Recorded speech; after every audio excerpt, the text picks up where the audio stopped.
Okay, now we're going to be talking about my repertoire, starting with Gigue Soleil, composed by Jules Massenet. It was released in 1892. That's what I meant to say. 1892, it premiered in Vienna, and the opera Werther was actually rejected at first because of its really dark themes, but you wouldn't be able to tell that just by listening to this aria. But basically, the opera is about a love story between Werther and Charlotte.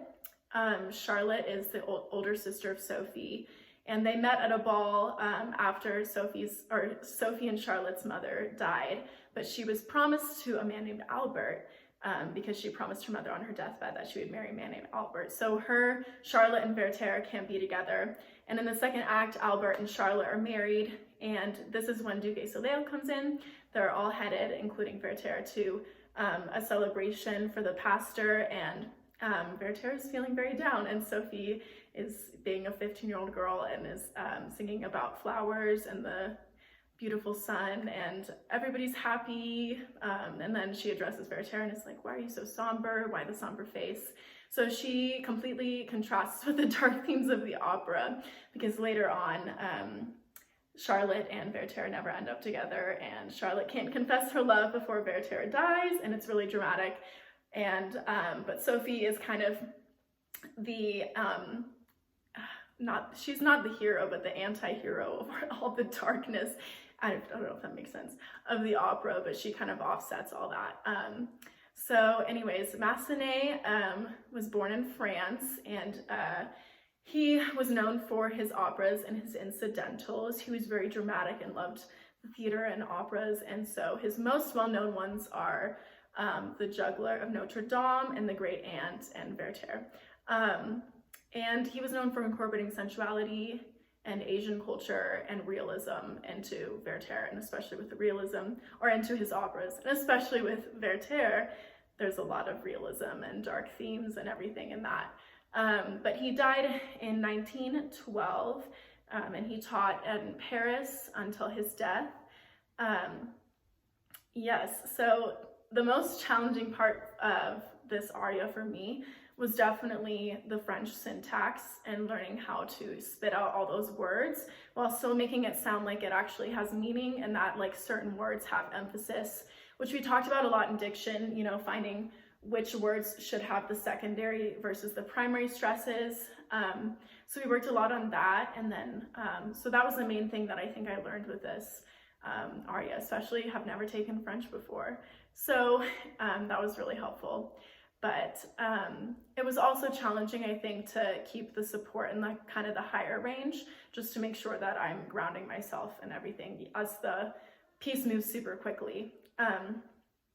But personally, I was really excited to sing this aria because I think it was like winter of my freshman year that Dr. Aguilé told me about this aria, and it was something that we wanted to do in the future once like I felt like my voice was up to the test, if that makes sense.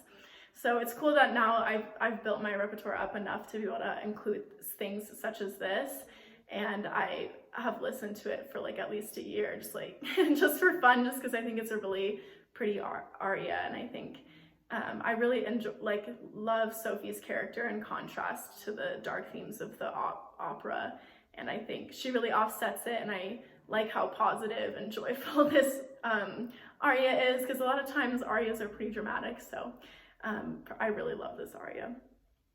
And then we'll move on to Wiegenlied, which is my second piece, by Strauss. It's from his Fünf Lieder, which was published in 1899. It includes 5 songs by different European composers, and this is by Demel, who is a German poet, and he is considered pretty blasphemous and obscene.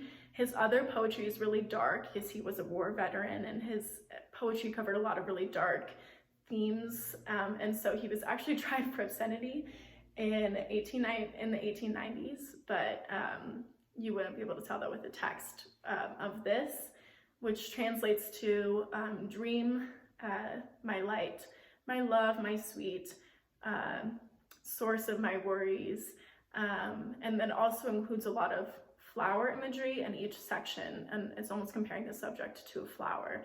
Very delicate and beautiful, yet very fragile at the same time. So I think that's kind of where Strauss incorporated the kind of somberness into it and the mix between minor and major in there. I think it's very reflective and it's a beautiful piece, but it's not a completely like positive lullaby like you would hear in other Wiegenlieds or cradle songs of the time. So Strauss, as a composer, is late Romantic period.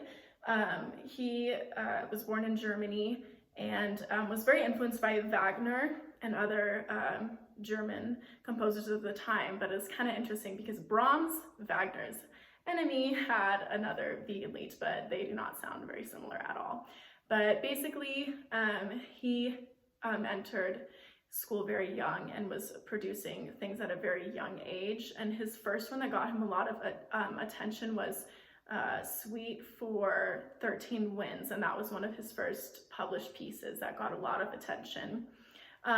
So he eventually, during the World War I era, he kind of lost attention as a composer just because of post-war attitude. But in World War II, he was actually composing for the Nazi Party, but that was partially to get his son's family safe because they had Jewish heritage. And then he was, the Allied powers forgave him of everything, and he lived a happy life until he passed away later. But I think Wiegenlied really stands out among his repertoire, especially other cradle songs of the time. But his other operas include Salome and Don Quixote. But Salome, I hope I'm pronouncing that right.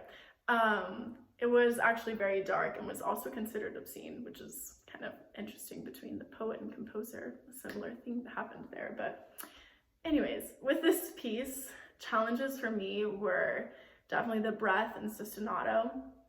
In this, there's a really long lines in here, and it was about keeping the energy, because instead of focusing on, okay, I gotta get my breaths to the end and stuff, I had to focus on energizing it despite feeling like I'm out of breath through vibrato, especially on the moving parts that Strauss included.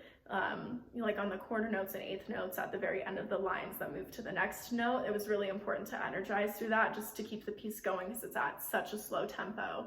And I think another thing was keeping loft in the lower parts. That was a challenge for me just because I can find loft kind of easier in my upper range, but when it gets to like my mixed range, it's hard for me to kind of find that loft and that supported like very round vowel sound. So that was another thing that we worked on working with this. But working on this, I feel like my breath support has improved a lot. And it's really cool because this piece is something that I can pull out again in the future. It's not something that I just learn and be done with. It's something that I can continue to work on my breath support, and it's something I can go back to work on my breath support always. So personally, I just really love how like beautiful and kind of somber at the same time this is, because I wouldn't associate that as like the normal lullaby, if that makes sense. And I really enjoyed the piano accompaniment as well with the arpeggiation. And I've heard it both in orchestral accompaniments and piano, but I really like the piano just because I think it sounds so much more, it sounds more casual, if that makes sense. It sounds more like as a lullaby should, I think, with the arpeggiation and the legato-ness. So I also really love this piece. I think it's really beautiful, and I think it's beautiful for its somberness in a sense. So that's all. Thank you so much for listening.